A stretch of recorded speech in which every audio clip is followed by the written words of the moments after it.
memimpin dan kalian semua akan dimintai pertanggungjawaban atas kepemimpinannya.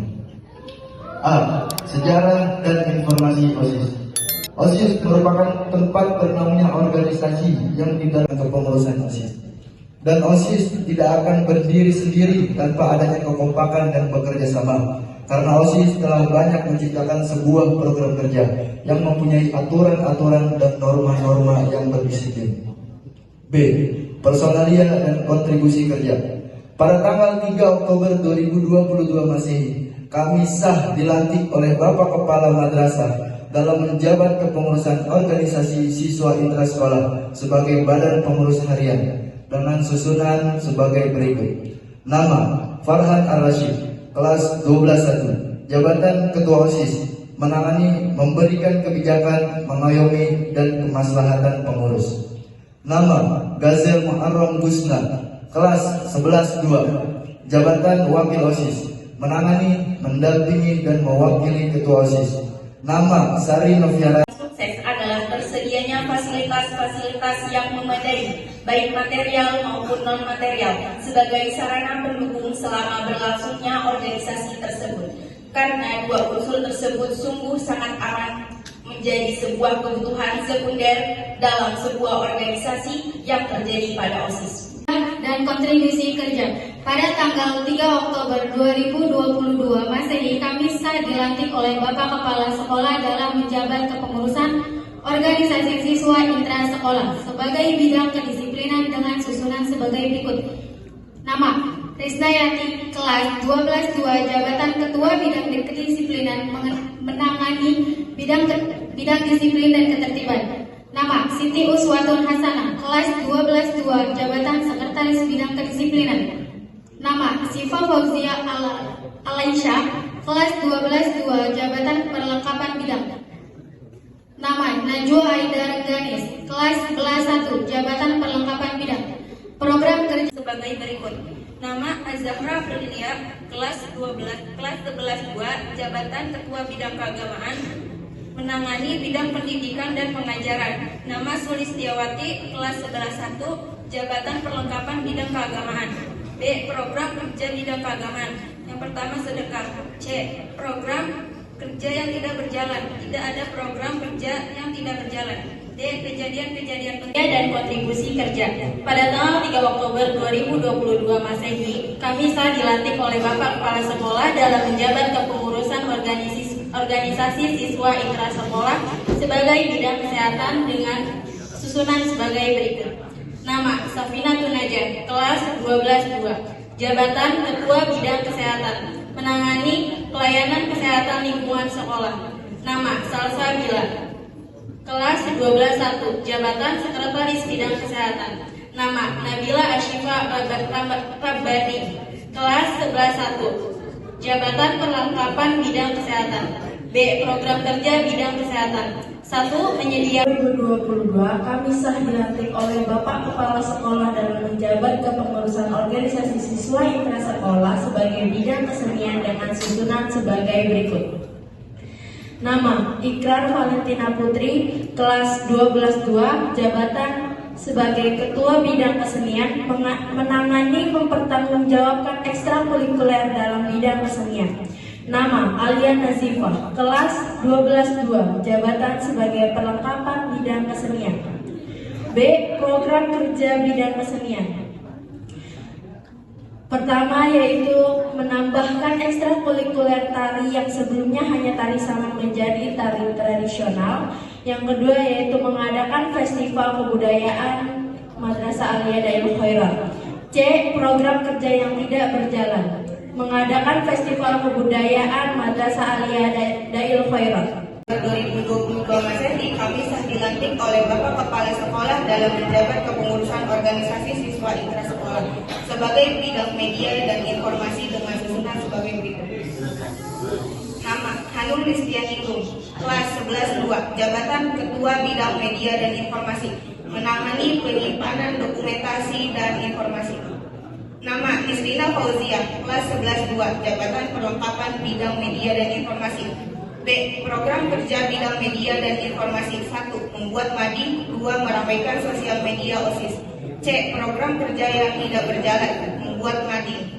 Kejadian penting. Bidang pramuka dengan susunan sebagai berikut. Nama Ambar Putri Fadila, kelas 12-1, jabatan Ketua Bidang Pramuka, menangani bidang pendidikan kepramukaan.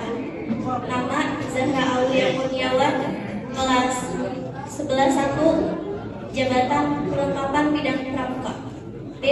Program kerja bidang pramuka. 1. Mengikuti kegiatan lomba yang diadakan di ranting cabang daerah serta nasional.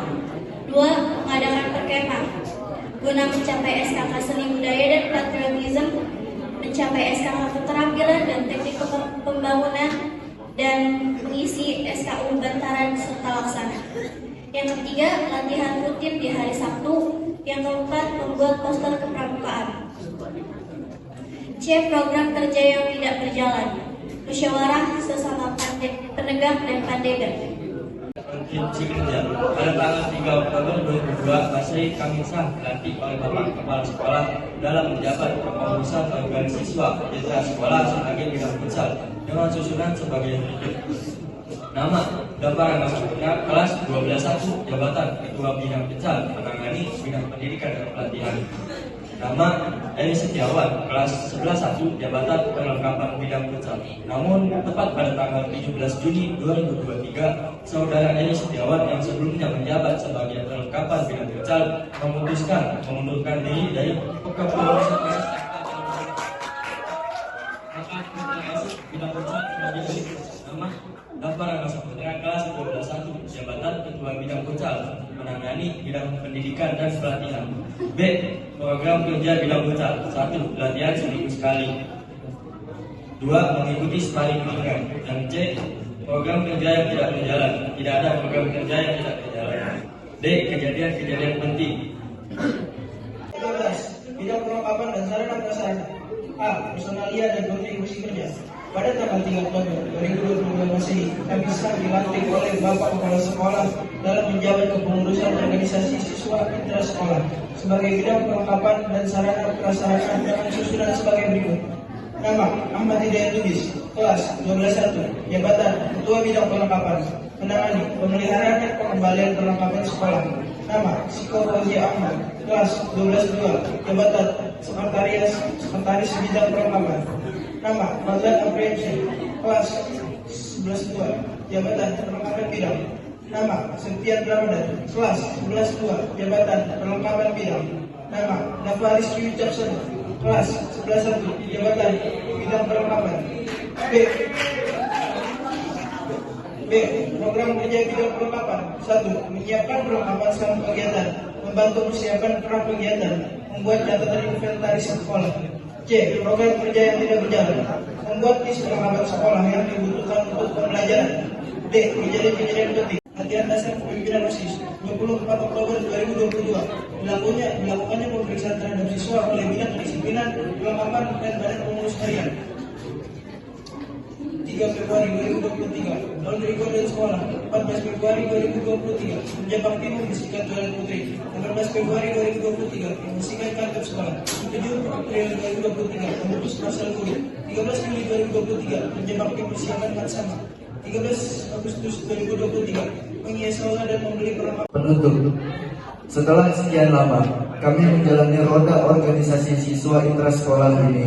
Tak terasa banyak yang telah OSIS berikan kepada kami, tapi kami belum merasa puas dengan apa yang kami berikan untuk OSIS dan MA Da'wil Khairat yang tercinta ini. Tapi dari lubuk hati kami ini akan selalu ada tekad dan keinginan memberikan yang terbaik untuk segalanya, walaupun yang terjadi tak seperti apa yang kami bayangkan sebelumnya.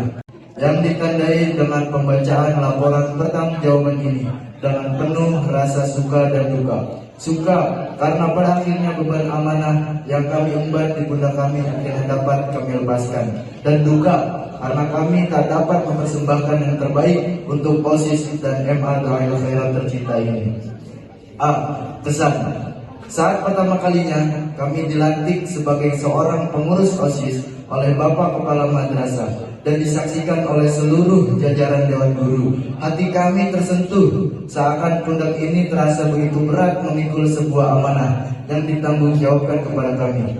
Kami merasa senang dapat membantu kepala madrasah dan pihak sekolah untuk menjalankan program pendisiplinan yang ada di ruang lingkup sekolah ini. Walaupun ada beberapa program yang belum dapat kami laksanakan selama menjabat sebagai pengurus OSIS. B. Pesan. Baik demi baik, kata demi kata, kami hanya dapat berpesan sebagai generasi yang akan datang setelah kami nantinya. Kami bukanlah orang yang ahli dalam hal ini atau keorganisasian ini, karena kami masih berbuat kesalahan. Adapun pesan kami kepada peserta didik MA Darul Khairat diantaranya: yang pertama, semoga hal-hal baik yang sudah terjadi tetap dipertahankan dan bisa menjadi lebih baik dari sebelumnya. Kedua, jangan pernah menjadikan OSIS sebagai alasan supaya kalian tidak belajar atau tidak mengikuti KBM. Ketiga, lebih disiplin dalam mentaati peraturan di MA Darul Khairat. 4. Bisa bertoleransi sama teman maupun dengan guru. Yang terakhir, lebih mengutamakan adab baik kepada guru dalam pembelajaran maupun di luar pembelajaran. Mungkin hanya ini saja pesan yang dapat kami berikan pada generasi selanjutnya. Khilafan dan dosa.